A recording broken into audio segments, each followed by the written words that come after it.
Hey, it's great to be with you again today. And I want to ask you a question. When you're going through some trouble in your life and things are going south, right? Do you ever go right to the worst case scenario? Like, oh, if I do this, it's just man, I'm gonna lose my job. I'm never gonna have any money to buy food. I'm never going to eat again.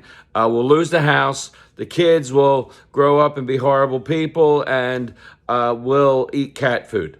That's what, right? And our brains go like to the worst case scenario all the time, right? Maybe you're like that.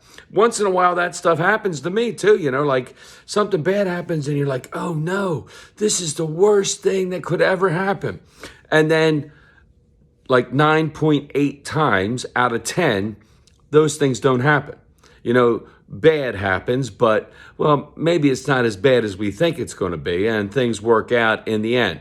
And in the Old Testament, there was two brothers, Jacob and Esau. Esau was the oldest. He was supposed to get the first birthright. The oldest son gets the most stuff, 2/3 of what the father has, and the younger son gets a third. And one day Esau comes in and he's starving. He's been out hunting, and he's like, I just want something to eat. And Esau's like, I'll tell you what, man, I'll give you some of my stew if you give me your birthright.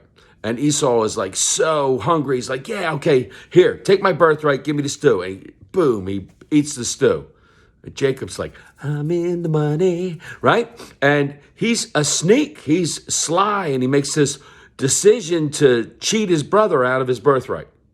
Well, years later, after they've kind of gone their separate ways and everything, and Jacob is very afraid of Esau. He's very afraid that Esau's going to murder him and his entire family, because Esau is like this huge landowner. He's got all kinds of flocks and servants, and Jacob is coming back into his area. And he hears that Esau is coming with all of his men, and Jacob goes to the worst case scenario. Oh my gosh, he's coming to kill all my family and my kids and my wives and all my animals and my servants. He's going to murder us all. And so he sends like all these gifts ahead, and animals and servants, and all right. And Esau finally gets up to him and goes, dude, what's all this stuff? He goes, I just wanted to give you some gifts, to show you how much I appreciate. And Esau's like, dude, I've got more than enough. You don't have to give me all this stuff. You're my brother. And I think that's what we've got to realize, right?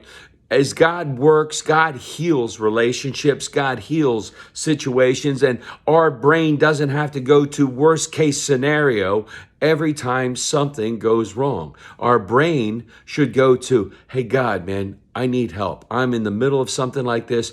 Can you show me the way to go? Can you show me the decisions I'm to make? Can you surround me with people who will encourage me and support me and give me wise feedback and give me the words that I need to deal with this situation? And when we do that, God opens doors for us to walk through, right? And very, very rarely does the worst case scenario happen.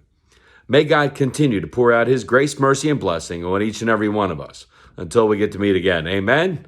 Amen.